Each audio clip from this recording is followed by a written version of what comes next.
오늘은 여전도의 주간 3.1절 기념 예배를 드리게 되었습니다.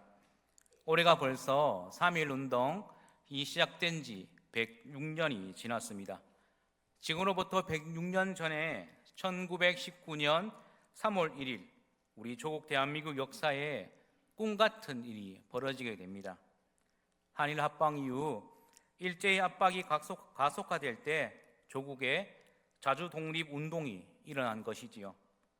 말씀 후에 우리 여전도의 회원들이 독립선언문을 낭독하게 되는데요. 그 옛날 태화관과 또 파고다 공원에서 한용운을 비롯한 33인의 눈물 어린 이 독립선언문이, 이 낭독은 이 나라 해방의 신호탄이고 또 민족 자유의 그리 큰 몸부림이 아닐 수 없습니다. 한국 기독교사에서도 많은 업적들이 있습니다. 특별히 그중 한 가지를 이야기하자면 우리 성도님들도 즐겨 부르는 찬송가인 찬송가 580장 삼천리의 반도 금수강산이라는 찬송가가 있습니다. 이 찬송은 1907년 남궁옥 선생님이 작사한 곡이고요. 찬송의 배경은 일제 침략하에 갖은 수모와 이 어려움을 겪은 사람들의 마음속에 피어나고 있는 이 좌절감을 억제시키기 위해서 희망의 찬송을 지은 것입니다. 찬양의 간살은 이러합니다. 삼천리 반도 금수강산, 하나님 주신 동산. 이 동산에 할 일이 많아 사방의 일꾼을 부르네. 봄 돌아와 밭 갈 때니 사방의 일꾼을 부르네. 곡식 익어 거둘 때니 사방의 일꾼을 부르네. 곧 이날에 일 가려고 그 누가 대답을 할까? 일하러 가세, 일하러 가세. 삼천리 강산 위에 하나님 명령 받았으니 반도 강산에 일하러 가세라는 찬송의 가사입니다. 그러니까 절망 가고 포기할 때가 아니라 봄 돌아오고 밭 갈 때, 곡식 익어 거둘 때 하나님께서 사방에 일꾼을 부르셔서 우리에게 새 소망, 새 땅을 허락하시니 곧 회복의 때가 되었을 때 하나님이 일꾼을 부르시니까 우리가 그때까지 희망을 갖고 나아가자라는 찬송가입니다. 한반도는 버려진 땅, 절망적인 땅이라 생각하던 젊은이들이 이 가사에 감동을 받고 이 땅 곳곳으로 또 만주로 민족의 독립을 위해 헌신을 다짐했으며 이런 정신이 3.1 운동으로 이어졌다고 합니다. 이 찬송은 민족의 가슴에 불을 지폈으므로 조국을 찾기 위한 동기부여가 되었다고 합니다. 결국 일본은 1937년 3월에 이 노래에 대해서 금지령을 내리기까지 했다고 합니다.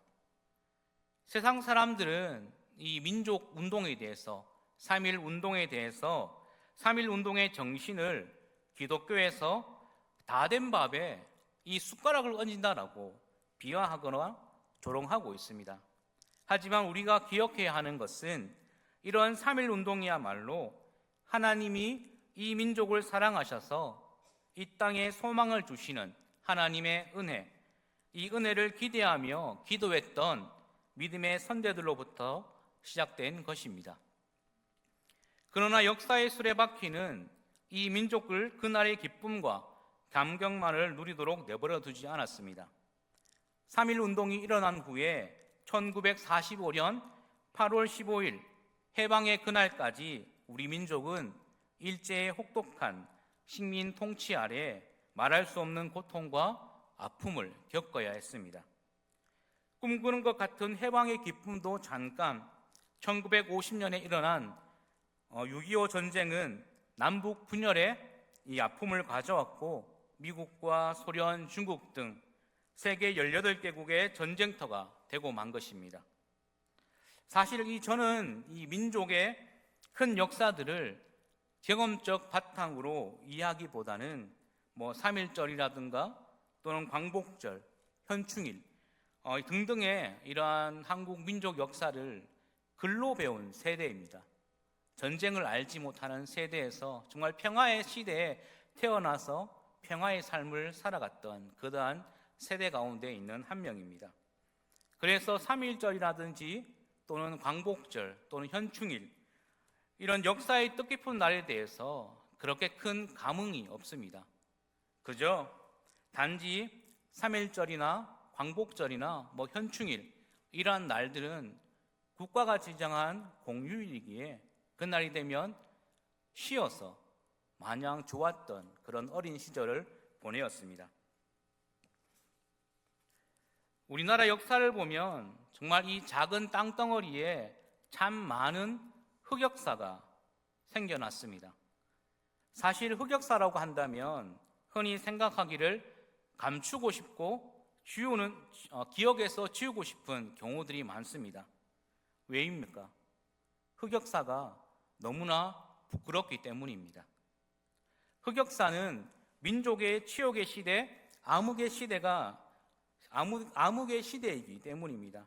그래서 어떠한 나라들은 우리 민족의 흑역사를 굉장히 아름답게 포장하는 경우도 있습니다.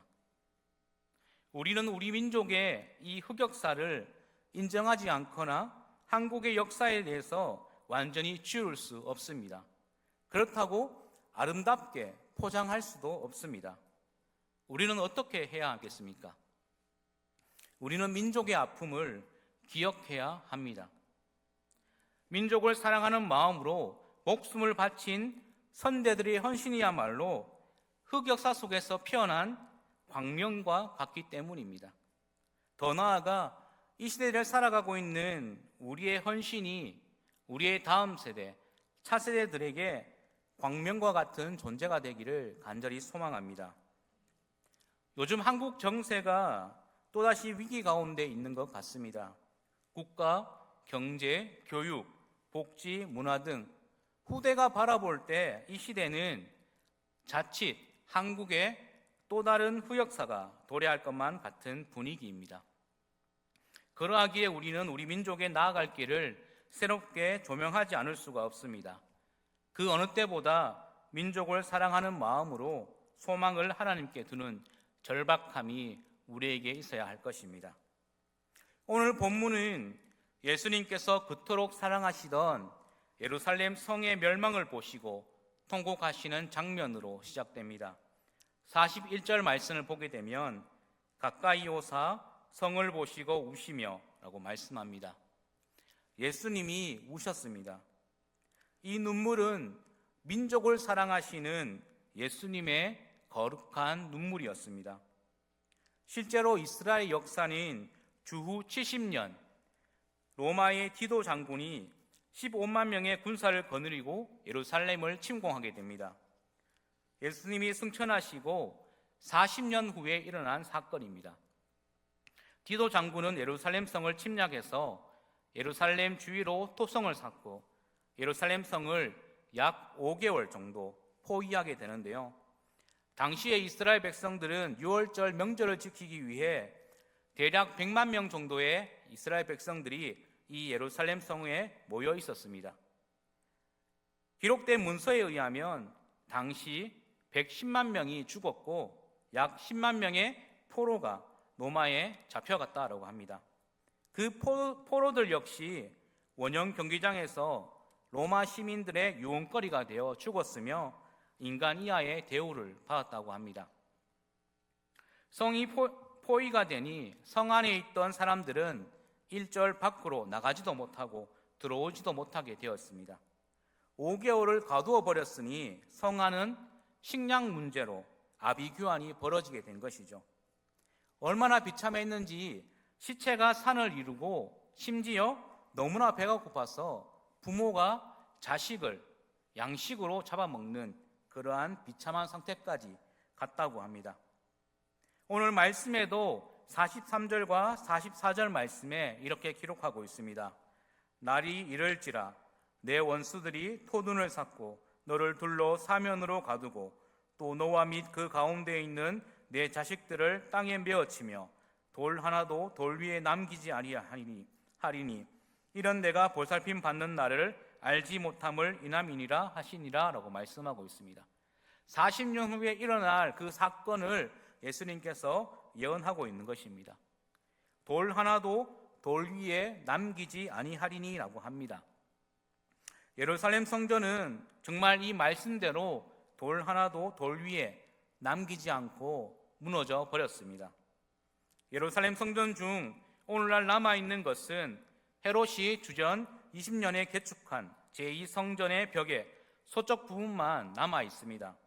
이 벽을 통곡의 벽이라고 부르고 있는데요. 디도 장군이 이 제2성전의 다른 부분을 모두 파괴하고 유독 이 벽만을 남겨둔 것은 후세 사람들에게 우리가 언제든지 마음만 먹으면 너희들을 파괴할 수 있다는 것을 보여주기 위하여 이 성벽을 남겨두었다고 합니다. 예루살렘 성은 이렇게 처참하게 무너지고 만 것입니다. 누가복음 21장 22절에서 24절에도 예루살렘의 환난에 대해서 기록하고 있는데요. 함께 우리 앞에 자막을 보도록 하겠습니다. 우리 함께 한 목소리로 읽도록 하겠습니다. 이 날들은 기록된 모든 것을 이루는 징벌의 날이라.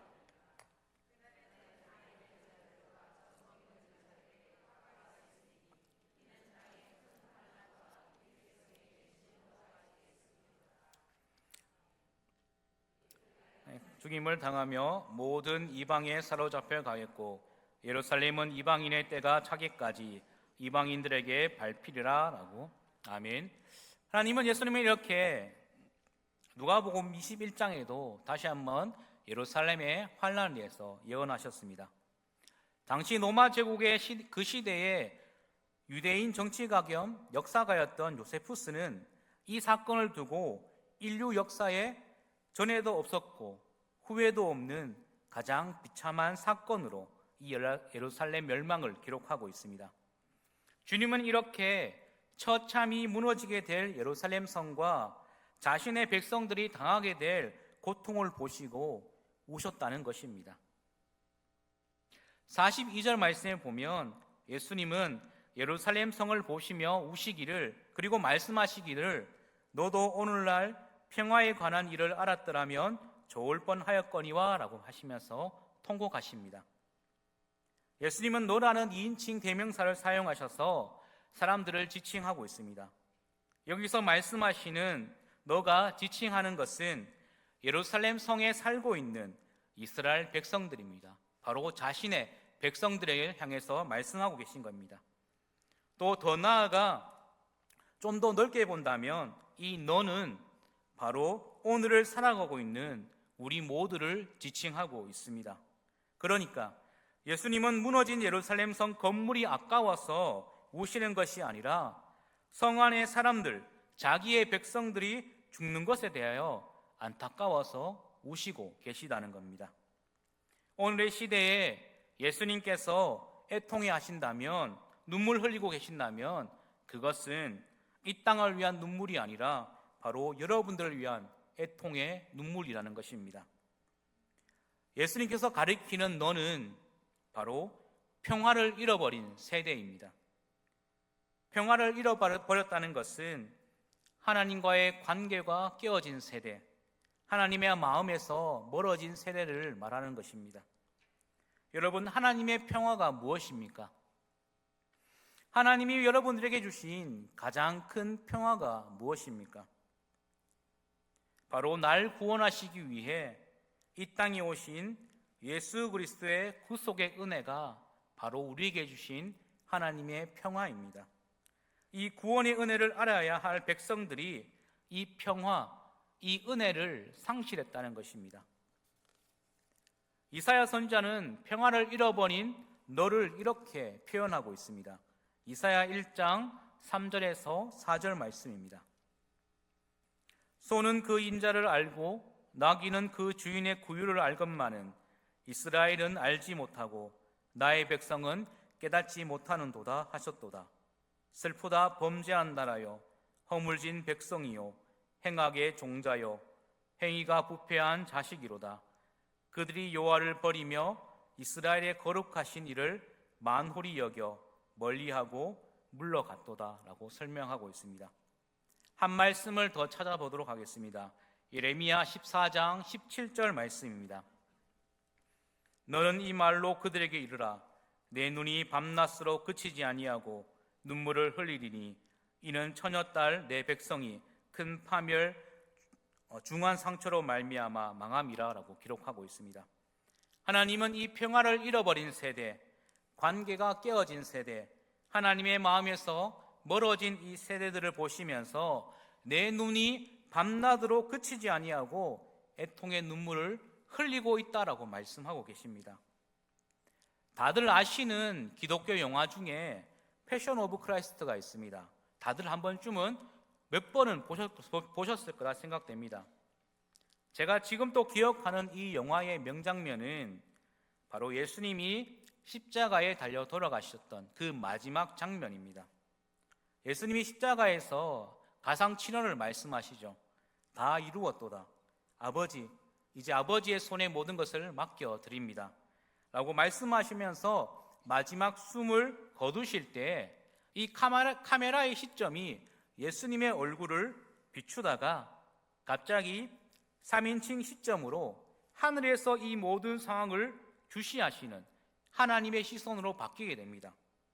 그리고 그 하늘에서 한 방울의 빗방울이 맺히면서 정말 힘겹게 맺히더니 그 하늘에서 한 방울의 이 빗방울이 예수님의 십자가 옆으로 뚝 떨어지게 됩니다. 저는 처음 그 장면을 보면서 얼마나 많이 울었는지 모릅니다. 이것이 하나님의 눈물이구나. 이것이 사랑하는 아들 예수 그리스도를 바라보는, 이 땅에 무너져가는 이 땅을 바라보며 자기 백성들을 바라보면서 하나님께서 흘리셨던 그 눈물이라는 것을 깨닫게 되었습니다. 성경에는 사사기의 역사에서도 동일한 하나님의 눈물을 볼 수가 있습니다. 출애굽 40년을 보낸 이스라엘 백성들이 마침내 요단강을 건너 젖과 꿀이 흐르는 가나안 땅에 들어가게 되었습니다. 하지만 가나안 땅에 들어간 세대들은 대부분 출애굽 2세대들이었습니다. 그들은 젊었고 패기의 세대들이었습니다. 그들은 출애굽 여정의 고통과 눈물을 아는 세대들이었습니다. 선대들이 광야에서 어떻게 살다가 죽었는지를 목격한 세대입니다. 그리고 출애굽 2세대들은 광야에서 만난 하나님의 은혜를 아는 세대였습니다. 그래서 그들은 대지도자 모세가 없음에도 불구하고 여호수아를 필두로 가나안 땅에 들어가서 민족과 나라를 위해 열심히 힘써 싸워 이스라엘 나라의 기초를 든든히 세워나간 자들입니다. 그들은 후손들에게 하나님께서 주시기로 약속한 거룩한 땅을 유업으로 이어준 자랑스러운 믿음의 선대가 되었습니다. 또한 하나님을 섬기는 백성의 위대한 역사를 이루어 나갔습니다. 하지만 어떻습니까? 출애굽 2세대들이 가나안에 들어가 가나안 1세대가 되고 세월이 흘러 가나안 2세대, 가나안 3세대가 일어섰을 때 그들은 어떻게 됩니까? 그들은 선조들이 눈물을 흘려 뿌려놓은 유업과 믿음의 세대들의 하나님의 은혜를 잊어버리고 말았다는 것입니다. 성경은 공개적으로 기록하고 있습니다. 사사기 2장 10절 말씀입니다. 우리 한 목소리로 봉독하도록 하겠습니다. 그 세대의 사람도 가기로 돌아갔고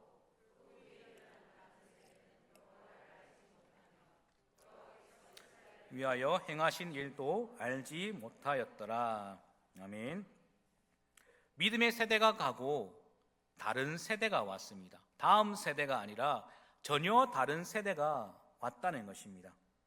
하나님을 알지 못하는 세대, 그들이 도래하게 된 겁니다. 출애굽 당시에 출애굽 1세대는 불평, 불만의 세대였습니다. 하지만 그 광야 생활 중에 하나님의 은혜를 경험한 출애굽 2세대는 하나님의 은혜로 말미암아 믿음의 세대, 그들은 조상의 잘못들을 곱씹으며 하나님께 나아갔으며 믿음의 세대가 되었습니다. 그러나 그 다음 세대는 어떻게 됩니까? 전혀 다른 세대, 하나님을 알지 못하고 하나님을 멀리하는 그 세대가 되고 만 것입니다. 여러분, 하나님의 마음으로 이 사사기 2장 10절 말씀을 다시 한번 묵상해 보시기 바랍니다. 그 세대를 향한 하나님의 애통한 마음이 느껴지십니까? 하나님의 은혜를 잃어버린 세대를 향한, 하나님과의 관계를 잃어버린 그 세대를 향한 하나님의 눈물이 느껴지십니까? 우리나라를 한번 보시기 바랍니다. 흑역사가 넘쳐나는 이 민족을 위하여 하나님은 은혜를 주셨고, 일본이 자행한 치욕적인 순환의 고통에서 해방시켜 주셨습니다. 비그리스도인들이라면 어쩔 수가 없겠지요.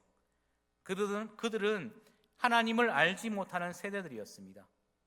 무지한 자들에게 진리를 인정하게 하는 것은 너무나 어려운 일입니다. 하지만 그리스도인이라면 아무리 역사를 보는 눈이 어둡다 할지라도 우리나라 역사 속에서 이 민족을 사랑하시는 하나님의 은혜를 어찌 잊어버릴 수가 있겠습니까? 이 나라에는 국가, 정치, 경제, 교육, 사회, 문화 모든 분야를 이끌어 나갈 훌륭한 정책이 필요합니다. 탁월한 인재 등용도 필요하고요. 지역 감정도 타파되어야 합니다. 여야가 대립하는 정치 행태도 이제 평화를 이루어야 됩니다. 남북으로 갈라진 이 분단 국가도 하루빨리 평화 통일을 이루어야 됩니다. 그러나 우리가 먼저 알아야 할 것은 이 모든 것이 하나님의 은혜로 이루어지는 것을 기억해야 한다는 것입니다. 참으로 이 땅의 모든 민족이 하나님의 은혜를 아는 세대가 되기를 기도하는 여러분들이 되시기를 간절히 소망합니다. 지금 우리의 시대가 출애굽 2세대처럼 믿음의 세대가 된다 할지라도 우리의 다음 세대가 될지 다른 세대가 될지 그 누구도 알 수가 없다는 겁니다. 저도 아들이 2명이 있습니다. 그런데 그 아들이 우리 집에 이 믿음을 이어받아서 믿음의 다음 세대, 믿음의 차세대가 될지 아니면 하나님을 알지 못하는 다른 세대가 될지 그것은 전혀 알 수 없다는 거죠.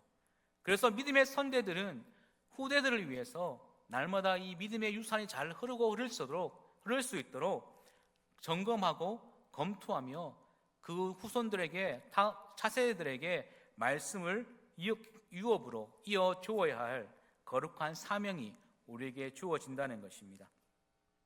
오늘 본문으로 인용하지는 않았지만 이어지는 말씀 누가복음 19장 45절에서 46절 말씀도 한번 읽어보도록 하겠습니다. 성전에 들어가사 장사하는 자들을 내쫓으시며 그들에게 이르시되 기록된 바 내 집은 기도하는 집이 되리라 하였거늘 너희는 강도의 소굴을 만들었도다 하시니라. 아멘. 예수님은 예루살렘 성을 바라보시고 슬피 우시면서 눈물을 머금고 예루살렘 성전으로 들어가셨습니다. 성전에서 예루살렘 성을 위하여 자신의 백성들을 위하여 기도하기 위함이었습니다. 그러나 불행히도 이 성전은 어떻습니까? 하나님의 양심, 신앙의 양심, 믿음의 양심을 팔아먹은 자들이 온통 장사판을 벌이고 있었다는 것입니다. 내 집은 기도하는 집이 되리라 하였거늘 너희는 강도의 소굴을 만들었도다. 강도는 누구입니까? 주인 아닌 것이 들어와서 주인 노릇하는 것이 강도입니다. 주인이 집 안에 있는데 주인을 묻고 주인을 협박하면서 자기가 이 집의 주인인 것처럼 생활하는 것이 강도입니다. 하나님은 우리의 마음의 주인 되십니다. 하나님이 우리 마음의 주인이거늘 하나님은 어디 가고 내가 주인이 된다면 이것이 강도가 되는 것입니다.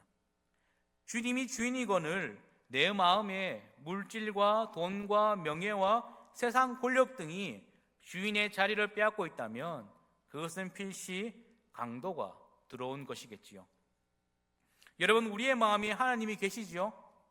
여러분들의 마음에 하나님이 계실 줄 믿습니다. 하나님은 우리를 하나님의 성전 삼으셨습니다. 성전은 하나님이 계신 곳입니다. 기도하는 곳이고 예배하는 곳인데 우리의 성전의 주인을 잃어버리면 그것은 강도의 소굴이 되는 것입니다. 비단 우리 마음뿐이겠습니까? 우리나라도 우리 중앙교회도 주인 되시는 하나님을 잃어버리면 그것이 강도의 소굴이 되는 것입니다. 예루살렘 성을 보시면서 우셨던 예수님은 왜 눈물을 머금고 성전으로 가셨겠습니까? 나라를 살리는 길이 교회에 있기 때문입니다. 예수님은 이 땅에 오셔서 나를 대신해서 싸워줄 사람을 찾지 않습니다. 만약 예수님이 자신을 대신하여 이 로마와 싸워줄 사람들을 찾았다면 성전으로 오시는 것이 아니라 뒷골목에 있는 건달들에게 향했을 것입니다. 예수님은 예루살렘 성에서 예루살렘 성전으로 향하셨습니다. 기도할 자를 찾기 위함이죠. 이 교회 안에 민족을 살리는 힘이 있기 때문입니다. 그래서 주님은 오늘도 이 제단에서 눈물 흘릴 자를 찾고 계시다는 겁니다. 예수님께서 예루살렘을 바라보시면서 애통해 하셨던 것처럼 오늘날 이 땅을 바라보면서 애통해 하며 기도할 자를 찾고 계십니다. 주님이 찾으실 때 우리의 대답은 하나입니다. 주님, 제가 여기 있사오니 나를 사용하여 주옵소서. 주님, 내 눈물을 사용하여 주시옵소서 라고 결단하는 여러분들이 되시기를 간절히 축원합니다. 사랑하는 성도 여러분, 신앙의 여정의 길은 눈물의 길입니다. 내 가정도 그렇고 교회도 눈물로 지켜내어야 하는 것입니다. 이 나라도 마찬가지죠. 이 민족, 교회, 내 가정이 회복되는 길은 예수님의 눈물을 아는 것입니다. 민족을 사랑하고 교회를 사랑하는 열심에서 나온 예수 그리스도의 눈물, 그 눈물을 나도 흘릴 줄을 알아야 됩니다. 그래서 주님은 눈물을 머금고 민족을 사랑하는 마음을 품으라 라고 말씀하고 계신 것입니다. 아직도 남과 북은 총뿌리를 겨누고 있는 이 비정한 역사 앞에 3.1운동의 주역이었던 그 33인의 순국 열사들의 민족을 사랑하는 외침을 기억하시기 바랍니다. 더불어 이 민족을 사랑하시는 주님의 그 눈물을 나의 눈물로 삼고 은혜의 세대를 살아가기를 간절히 축원합니다. 하나님은 다른 세대가 아닌 다음 세대, 우리가 믿음의 세대가 되기를 원하시고 계십니다.